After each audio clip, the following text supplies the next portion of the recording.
So para sa para sa vertical displacement atong i-measure na kay ang pagka vertical yang inani bitaw atong uno man ito magigamit kay nani. So karon kay pa vertical na, so 150 shin gingon diri kay from northeast to the direction of north of east. So north atong gibalit atong uno atong gikuan naman kay ang x raman yang horizontal displacement. So atong giuna akong gibali ang iuna nato ato kay east. So positive gyapon, well positive gyapon ni silang duha, meaning positive si 150, pero atong gamiton lang ani kay sign kay with respect to y naman ta padulong man ta paway man tayo padulong mata sa y pataas man. So with respect to y nasa which is atong gamiton kay sign, like kumpara sa atong uno para tong uno atong gibase ra kay angle nga gapadulong sa y pero positive siya padulong sa east. So atong niagi man with respect to x man ta padulong lang sa east kay mo man ni x man ni diri y pataas naman ta. So atong gamiton kay sign. So sunod dayon kay mura gyapon ato ra ning ipangkopyang value diri, pero atong ilisan na diri kay ang mga sign kini atong ang mga sign o yung mga trigonometric function. So since pa vertical naman tagi from with respect to x padulong sa b naman ta, so atong gamiton diri kay cosine. Well like usually mamali ka diri gid kay atong gamiton man kay y, pero atong gamiton man kay to the man or from. So from x man ta from with respect to x with respect to x padulong ta sa city b, which is atong gamiton niya kay cosine niya. Positive siya kay positive gyapon siya kay pataas man ta pataas.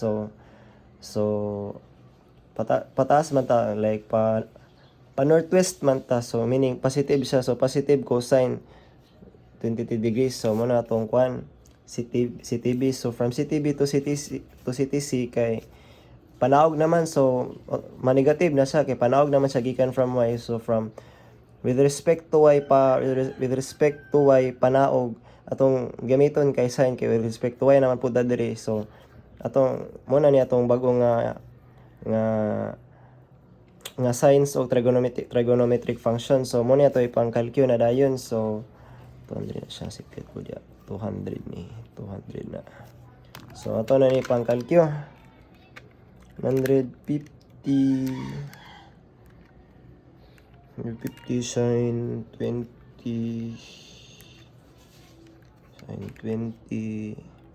dayon 200 cosine 23 set 23 dayon negative 2 ay kalimot tas plus kay positive to, kalimot sa sign.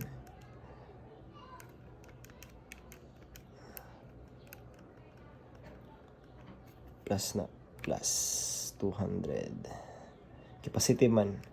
So negative 240 10 degrees lah makuha si piyat ko 50 200 cosine 20 ay dili ko na si piyat 240 dili ko na sa piyat, dapat sign din na sign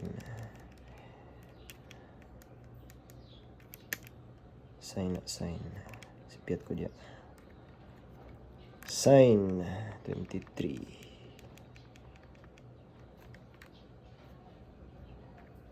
so lang di turbiyo to mali ko pa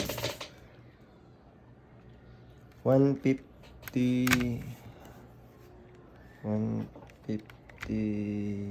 sin 20 plus 200 cosine 23 close parenthesis negative 240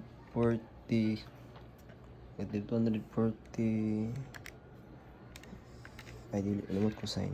Sa sin 10 degrees. Ah, nara. So, nara. Sakto na ni. 193.72. Ano na to, be, sa PPT ni sir. O, 193.73. Run out na to kaysa. So, muna atong displacement na. Muna itong displacement sa vertical. Vertical displacement. So,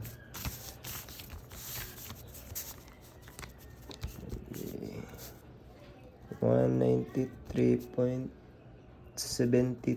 din.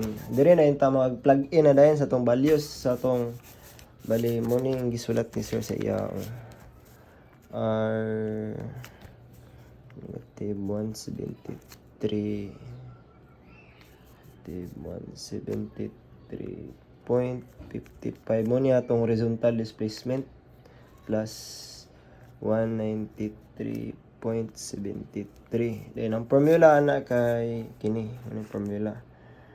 X plus Y. Ano itong kuan. So ato nang i-plug, ito ra din nang i-kuan dayon, i-plug in tani. So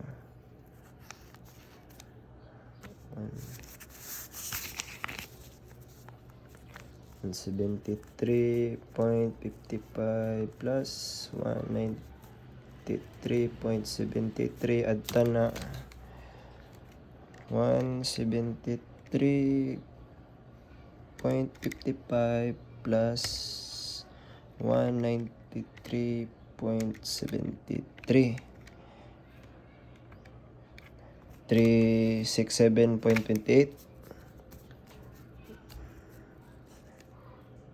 367.28 dayon square root din na din muna din ang survey square root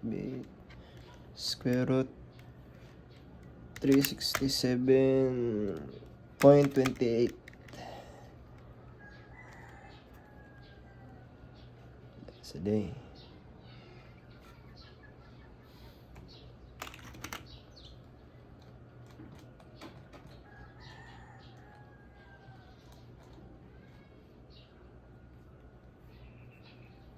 Ay, nakalimot day ko sa kwan day. Squared pa may na. Squared. Kalimot. Oh, squared man day na. Sulat day na kay square root 173.55 raised to 2 plus 193.73. Nagkalimta po din yung parenthesis. Wait, 73 raised to 2. Unara, 260.09 man ang final answer din. Final answer. Miles. 260.09 miles. Muna ako method. Sayang na kayo. Pero yayay lang iki ko manudlo.